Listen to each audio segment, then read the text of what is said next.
Agora, nós vamos começar a tratar, a estudar cada grupo separado. E o primeiro grupo que nós vamos estudar, um grupo denominado Testemunhas de Jeová.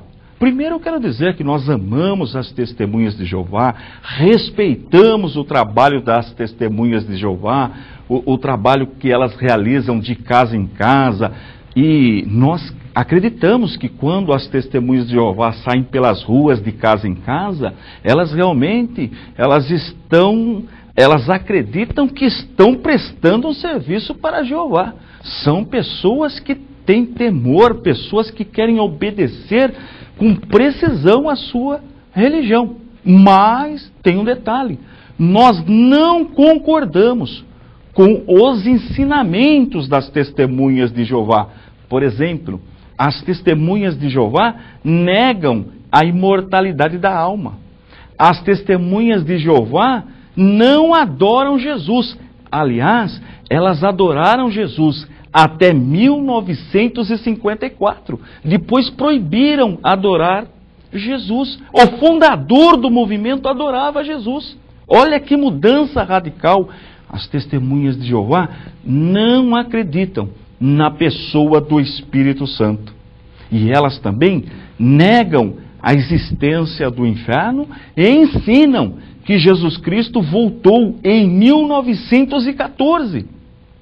Olha aqui, que ensino diferente da palavra de Deus.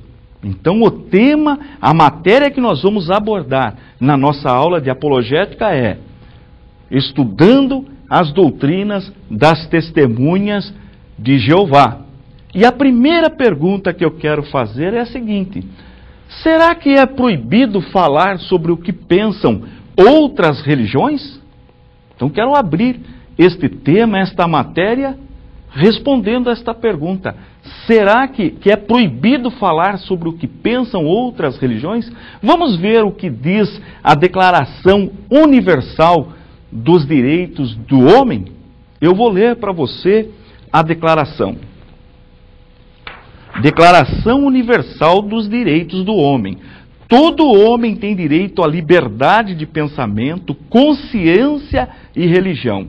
Este direito inclui a liberdade de mudar de religião ou crença e a liberdade de manifestar esta religião ou crença pelo ensino, pela prática, pelo culto e pela observância, isolada ou coletivamente, em público ou em particular. Então veja, o que nós faremos aqui, nós temos liberdade de fazer, porque é direito do homem manifestar o seu pensamento, sua crença, sem ofender ninguém. Nós vamos discutir aqui no campo das ideias, no campo teológico, apenas isto. Bem, nós já aprendemos que a Declaração dos Direitos do Homem nos dá o direito de discutirmos, de comentarmos sobre o que pensa um grupo político, religioso, filosófico. Mas vamos aprofundar um pouquinho mais a questão. Olha o que as próprias Testemunhas de Jeová ensinam. Olha só o que diz esse texto publicado na revista Despertai, publicação das Testemunhas de Jeová. A Igreja Católica ocupa posição muitíssimo significativa no mundo e afirma ser o caminho da salvação para centenas de milhões de pessoas. Qualquer organização que assuma tal posição deve estar disposta a ser esmiuçada e criticada. Todos que criticam têm a obrigação de ser verdadeiros na apresentação dos fatos e justos e objetivos na avaliação dos mesmos. Veja que esta declaração quem faz são as próprias Testemunhas de Jeová. Então nós vamos usar o próprio argumento das Testemunhas de Jeová para estudar as doutrinas das Testemunhas de Jeová, os ensinamentos que as Testemunhas de Jeová levam de casa em casa e comparar com as Sagradas Escrituras. Para isso eu vou usar a Bíblia Apologética de Estudo, porque tudo que eu ensinar aqui está contemplado no rodapé da Bíblia Apologética de Estudo. E você, se for testemunha de Jeová, pode conferir na sua literatura, porque nós extraímos de lá. Nós queremos ser verdadeiros nos fatos. Então nós amamos as testemunhas de Jeová, nós respeitamos o trabalho das testemunhas de Jeová, mas não concordamos no ensinamento, na doutrina que as testemunhas de Jeová levam de casa em casa. Na próxima aula, nós vamos conhecer quem fundou o movimento, o seu sucessor, e se eles realmente foram homens, profetas de Deus. Tudo bem? Na aula anterior, nesta matéria apologética, que significa defesa, nós começamos a estudar um grupo específico, as testemunhas de Jeová. E algumas testemunhas de Jeová ligaram para a gente, questionando o porquê deste ensino. Quero dizer, mais uma vez, nosso objetivo é tratar da questão apenas no campo teológico, filosófico, no campo das ideias. Não é nada pessoal. Queremos trabalhar como já ensinava Plutarco, filósofo da antiguidade. A mente não é uma vasilha para ser enchida, mas uma brasa para ser atiçada. Nós queremos pegar os ensinos, aquilo que escreveram os fundadores do movimento, aquilo que eles ensinam de porta em porta, e comparar com a palavra de Deus. Apenas isso. E você vai decidir se é compatível ou não. O que as testemunhas de Jeová ensinam de porta em porta com a palavra de Deus. Apenas isto. E para isto, nós vamos utilizar a Bíblia Apologética de Estudo. Detalhe importante, todo grupo religioso tem um fundador, tem a época que ele surgiu.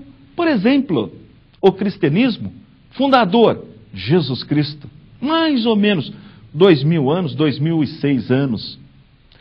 Islamismo, Maomé. Budismo, Buda. Religiões, grupos religiosos mais recentes, por exemplo, Assembleia de Deus, Movimento Pentecostal, fundadores, Gunnar Ving, Daniel Berg, enfim, todo grupo tem o seu ou os seus fundadores. E o que nós vamos fazer? Vamos estudar quando surgiram e quem são as testemunhas de Jeová. Quem é o fundador e quando ele nasceu, que época que começou o movimento. Acreditamos que isto não é ofensivo a ninguém. Pegue a sua Bíblia apologética, antes de nós entrarmos em quem foi o fundador, abra no 5º livro, Deuteronômio, no capítulo 18, eu quero ler os versículos 21 e 22. Encontrou? Deuteronômio 18, 21 e 22. Sempre é bom com a Bíblia apologética. Por quê? Porque no rodapé da Bíblia já vem a explicação do texto e como outros grupos utilizam, interpretam estes versículos e uma resposta de defesa, uma resposta apologética. Bom, 18, 21 diz assim, capítulo 18, versículos 21 e 22. E se disseres no teu coração, como conhecerei a palavra que o Senhor não falou? Quando o profeta falar em nome do Senhor, e essa palavra não se cumprir, nem suceder assim, esta é palavra que o Senhor não falou, com soberba a falou aquele profeta, não tenhas temor dele. Ora, aqui é o primeiro teste do profeta. Se ele falar e não se cumprir, já vai para a galeria dos falsos profetas. Guarda essa informação. Falou conforme homem de Deus e não se cumpriu, ele já vai para a galeria dos falsos profetas. Agora, se ele falar e acontecer o que ele falou, já garante que ele é um profeta de Deus? Não garante.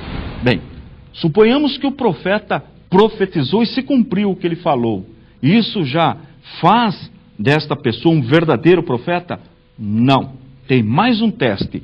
Abra a sua Bíblia em Mateus, primeiro evangelho da Bíblia. Mateus, no capítulo 5. E quem ensina aqui a identificar um profeta?